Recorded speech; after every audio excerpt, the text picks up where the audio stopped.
Ya, Saudara Gubernur Jamil Haris memimpin apel akbar dan penandatanganan komitmen bersama pelaksanaan SPMB berintegritas tahun ajaran 2025-2026 Dinas Pendidikan Provinsi Jambi.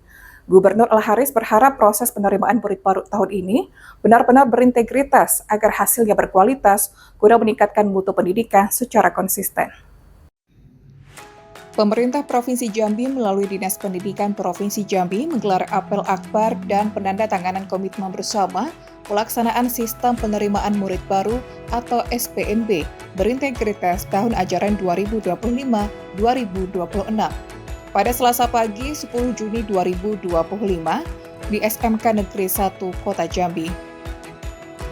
Penandatanganan komitmen bersama itu diawali oleh Gubernur Jambi Al Haris, kemudian diikuti unsur Forkopimda, Kepala Dinas Pendidikan, Kepala MKKS SMA, dan Kepala MKKS SMK Provinsi Jambi, dalam rangka menyukseskan SPMB yang berintegritas untuk mewujudkan pendidikan berkualitas menuju Jambi Mantap 2029.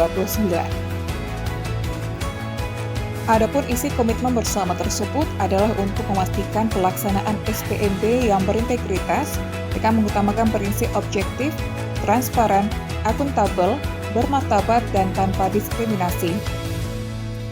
Memastikan pelaksanaan SPMB berbasis teknologi informasi yang bersih dan berkualitas, tepat waktu, bebas pungutan liar, dan gratifikasi. Dan memastikan pelaksanaan SPMB berjalan kondusif, aman, dan tertib, bebas intervensi yang menimbulkan konflik kepentingan dan bertentangan dengan peraturan dan kode etik. Dalam amanatnya, Gubernur Al Haris menekankan kepada seluruh kepala SMA dan SMK pentingnya perbaikan berkelanjutan dalam proses penerimaan murid baru ini. Meski sistem yang ada dinilai cukup baik, menurut Gubernur Al Haris masih perlu pembenahan agar lebih adil dan transparan. Gubernur Al Haris juga menyoroti pentingnya koordinasi antara sekolah dan masyarakat dalam proses pendaftaran. Untuk itu, ia mendorong agar semua anak didaftarkan ke berbagai sekolah untuk memperluas peluang diterima, serta menghindari praktik titipan yang mencederai keadilan. Selain itu, Gubernur Al Haris mengimbau agar orang tua tidak memaksakan anak masuk ke sekolah yang dianggap unggulan jika kemampuan akademiknya belum memadai. Selama ini masih ada titipan dari pakai pejabat dan sebagainya. Nah, ke depan kita tidak lagi mengharapkan ada yang seperti itu. Kita ingin semua objektif, akuntabel, terukur dan sesuai aturan yang ada. Ya, ini bisa diikuti oleh semua warga Jambi punya anak. Tapi namun demikian, kita juga tidak mau juga terlalu mengintervensi. Misalnya kalau memang ada anak-anak yang belum diterima, silakan antar ke sekolah berhubungan balik. Di mana anaknya yang pas untuk sekolah. Jangan sampai ada anak-anak Jambi yang tidak bersekolah hanya karena dia belum diterima di sekolah-sekolah. Nah, yang kedua, kita juga punya sekolah swasta yang juga harus kita hidupkan juga. Dan sampai semua dipasangkan di sekolah negeri. Ya, kasihan juga nanti. Karena di Jambi juga tumbuh beberapa sekolah swasta yang belum cukup baik saja. Ya, nah silakan ke Jambi. Ketika tidak bisa di negeri, ada di swasta. Yang penting kita bersekolah, tidak ada anak Jambi yang tidak sekolah ke depan.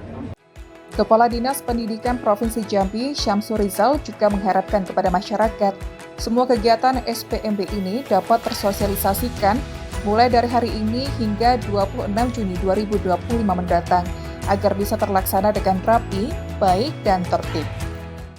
Jadi kalau kita melihat kelulusan SMP tahun ini 13.200-an. Daya tampung kita ada 7.300-an. Terus sekolah swasta segala macam, saya estimasi sekitar 1.200 yang akan nanti sedikit kredit lah ya. Jadi mudah-mudahan. Namun sekolah swasta harus kita dorong ya. Sehingga semuanya harus sekolah negeri karena ada program-program Lunisake itu tadi ada di sekolah swasta. Ada penekanan ataupun imbauan pada siswa yang nantinya tidak lulus pada sekolah negeri seperti apa Pak? Jadi mereka bisa sekolah swasta gitu.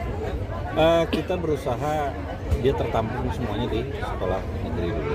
Karena dulu zonasi, sekarang domisili. Saya sudah menekankan semua kepala sekolah, tolong setelah juknis rambu-rambu itu yang sudah kita buat, mereka minta saya mensosialisasikan seluruh RT masyarakat sekitar camat untuk mendata anak-anak itu bisa diterima dan ditampung di sekolah tersebut. Nah, itu yang saya tekankan. Ini tentu merupakan kegiatan tahunan yang sangat rutin. Kita berusaha mulai tanggal 10 sampai tanggal 26 besok pelaksanaan ini berjalan dengan rapi dan lancar. Mari kita sama-sama pantau, mari kita sama-sama awasi pelaksanaan di Rian Chan Chen, JEK TV, melaporkan.